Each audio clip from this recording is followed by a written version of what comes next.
గాంధీ భవన్లో బతుకమ్మ సంబరాలు జరుగుతున్నాయి. లైవ్ చూద్దాం.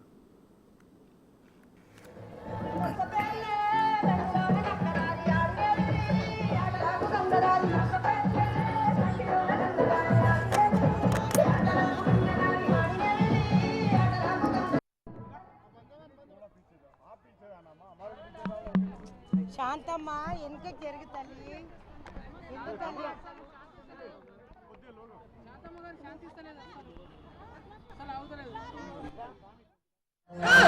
శివుని గుమ్మ వాడ వెలిసినాదేమో ఒక 2-3 గంటలన్నా ఆడాలి.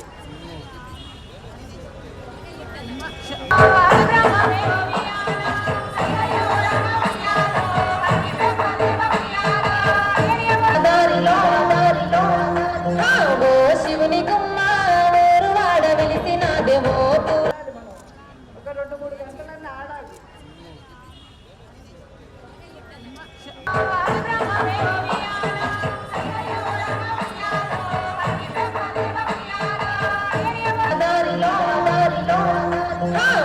శివుని గుమ్మ వాడ వెలిసినాదేమో ఒక 2-3 గంటలన్నా ఆడాలి. శివుని గుమ్మ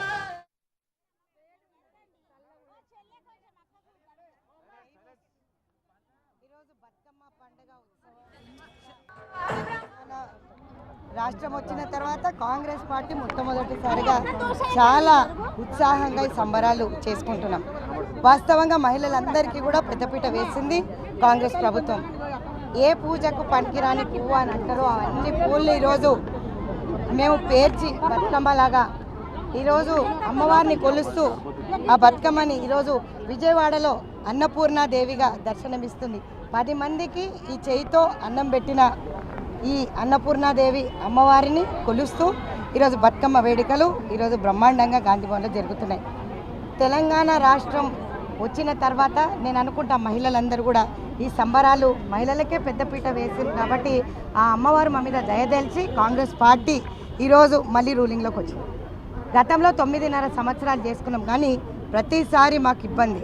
కానీ ఈసారి మహిళలకు అందరికీ కూడా పెద్దపీట వేస్తూ ఈరోజు చెరువులే కానికుండా మీరు చూస్తున్నారు వర్షాలు కూడా ఈసారి బాగా పడ్డాయి.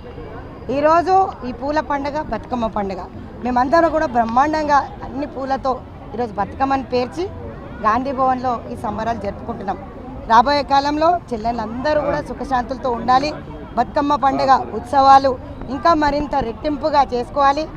6 గ్యారెంటీల పథకాలు అందరి ఇళ్లలోకి పోయిన తర్వాత నెక్స్ట్ ఇయర్ దీనికి సంబరాలు అంబరాన్ని అంటాలి. ఆ విధంగా చేసుకునే విధంగా మా ముఖ్యమంత్రి గారు ఈరోజు మా అందరికీ కూడా పెద్దపీట వేయడం జరిగింది. మొట్టమొదటిగా తల్లి తెలంగాణ సోనియా గాంధీ గారికి తెలంగాణ ఇచ్చినందుకు చాలా గర్వపడుతూ, అదే కాకుండా ఇన్ని రోజులు కాంగ్రెస్ పార్టీ లేకుండే కానీ ఇప్పుడు కాంగ్రెస్ పార్టీ వచ్చిన తర్వాత ప్రతి చెల్లెకి పెద్దపీట వేస్తూ ఏదైతే 6 గ్యారెంటీలు తెచ్చామో దాంట్లో అన్ని స్పీడప్ చేసి మేము ఇంప్లిమెంట్ చేద్దామంటే కొంచెం బాధ అనిపిస్తుంది. ఎందుకంటే మిగిలిన బడ్జెట్లో వచ్చిన తెలంగాణ ఈరోజు అప్పుల కుప్పగా మార్చి నెత్తికి 2 లక్షల అప్పు ఈరోజు ఏ చెల్లె ఏ పండుగ చేసుకోవాలన్నా కూడా ఆలోచించిన విధానంలో ఉన్నది ఈ పండుగ అని అనుకున్న టైంకి ఈ 6 గ్యారెంటీలతో పాటు ఈరోజు 2500 కానీ గ్యాస్ సిలిండర్ 500కే కానీ బస్ ప్రయాణం ఫ్రీయే కానీ రాబోయే కాలంలో వేరియస్ పథకాలు పెన్షన్లే కానీ ఇవన్నీ కూడా సంపూర్ణంగా చేయడానికి మా మంత్రులందరూ కూడా కృషి చేస్తున్నారు. దయచేసి మహిళలను కించపరచకుండా మహిళలను గౌరవించే సంస్కృతి సాంప్రదాయం అనేది అమ్మవారిని ఎలా కొలుస్తారో ఒక ఆడబిడ్డకు అదే మర్యాద ఇవ్వాలని చెప్పి ఈ బతుకమ్మ సంబరాలలో నేను ఇచ్చే సందేశం ఇది అందరి నాయకులకి.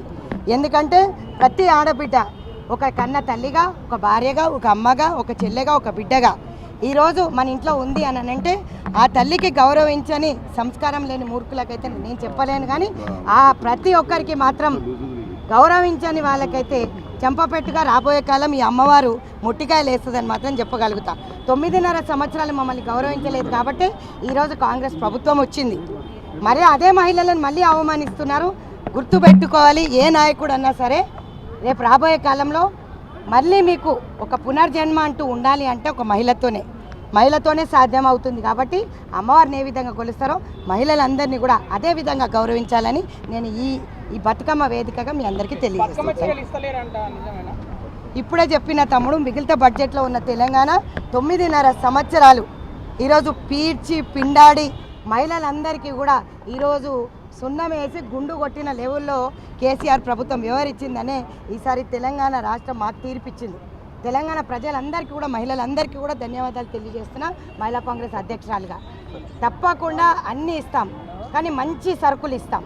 ఈ విధంగా ఇచ్చి నాసు సరుకులు మీతో మళ్ళీ మేము తిట్టించుకోవడానికి మాత్రం మా ముఖ్యమంత్రి కానీ మా మంత్రులు కానీ సిద్ధంగా లేరు. కాకపోతే మీరు అందరూ అర్థం చేసుకోవాల్సింది ఏంటంటే అప్పుల కుప్పగా మారిన తెలంగాణ కొంచెం ఒక్క ఊపిరి పీల్చుకునే టైం ఇవ్వాలి. సంవత్సరంన్నర వరకు అన్నీ ఇప్పుడే అంటే కుదరవు. కాకపోతే 6 గ్యారెంటీలు మాత్రం ఖచ్చితంగా మీ అందరికీ వస్తాయని చెప్పి ఈ వేదికగా తెలియజేస్తాం.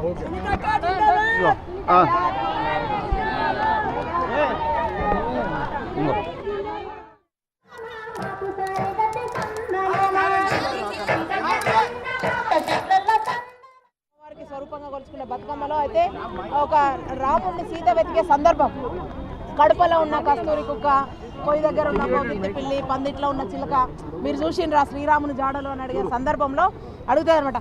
పందిట్లో ఉన్న వియ్యాలో పచ్చని చిలుక వియ్యాలో, నీవైనా చూస్తీవా వియ్యాలో, శ్రీరాముల రాకళ్ళు వియ్యాలో అంటే చిలుక చెప్తుంది అనమాట. ఏంది మాకేం చేపిస్తావు, ఒకవేళ చూస్తే చెప్తే నీ జాడలు చెప్తే అంటే చెప్తుంది, నువ్వయ్యే తొవ్వల్ల వియ్యాలో, శనగలే నాటిస్తూ వియ్యాలో, శనగది నీ చైతన్య వియ్యాలో, చెలమెలే తోడిస్తూ వియ్యాలో, ఎగరేటి రెక్కలకు వియ్యాలో, ఎండి పొగిడిస్తూ నువ్వు వియ్యాలో, పచ్చని రెక్కలకు వియ్యాలో, పసిడి పొగిడిస్తూ నువ్వు వియ్యాలో అంటే చెప్తుంది అనమాట. ఇక్కడ చూడు ఈడ రాముడు దొరుకుతాడని చెప్తుంది అనమాట.